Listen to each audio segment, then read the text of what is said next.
મહીસાગર જિલ્લા પોલીસને ચેલેન્જ કરતા ચોરો સામે લૂંટનો ગુનો દાખલ। લુણાવાડા તાલુકાના ભાણપુર ગામે 3 વ્યક્તિને બંધક બનાવી લૂંટ આચરનાર ઇસમો સામે પોલીસે તપાસ શરૂ કરી। લુણાવાડા પીઆઈ જયેશ વડવી સહિત જિલ્લા એસઓજીની ટીમ કામે લાગી। ચોરોના પગેરું શોધવા માટે ટેકનિકલ સોર્સ સહિત હ્યુમન સોર્સની મદદ લેવામાં આવી। મકાન માલિક વિનુભાઈ પટેલને મોઢે ટેપ મારીને ઘરમાં ચોરોએ કરી હતી ચોરી। ચોરોએ ઘરની અંદર અંદાજિત સોના ચાંદી 4 લાખ રોકડ રકમ 2 લાખની કરી હતી ચોરી। ઘર માલિકને બંધક બનાવી તસ્કરોએ કરી લૂંટ। પોલીસ દ્વારા વિવિધ ટીમો બનાવી જિલ્લા તેમજ જિલ્લા બહાર તપાસ શરૂ કરી। રિપોર્ટર વિજય જોશી, લુણાવાડા। બેન, પહેલા તો શું નામ છે, કયા ગામના વતની છો, કેટલા ચોર હતા અને કેટલા વાગે ત્રાટક્યા હતા અને કેટલા રૂપિયાની રકમ લઈને ગયા? મધુબેન નામ છે મારું। 12:30 વાગે આયા।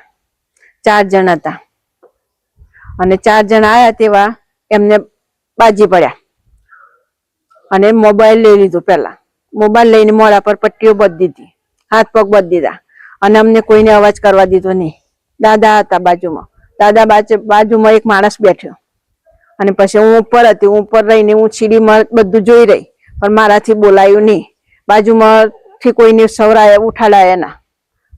અમારો જીવ જોખમ હતો। કોઈ ઈજાઓ પહોંચાડી છે? ઈજાઓ એક ભાઈને પહોંચાડી, વિનુભાઈને। કેટલા રૂપિયાની રકમ લઈ ગયા છે? 5 લાખની। આમાં રોકડ રકમ કેટલી હતી ને સોનું ચાંદી કેટલું હતું? 2 લાખ રૂપિયા રોકડા હતા હા, અને 3-4 લાખ રૂપિયાનું સોનું ચાંદી હતું।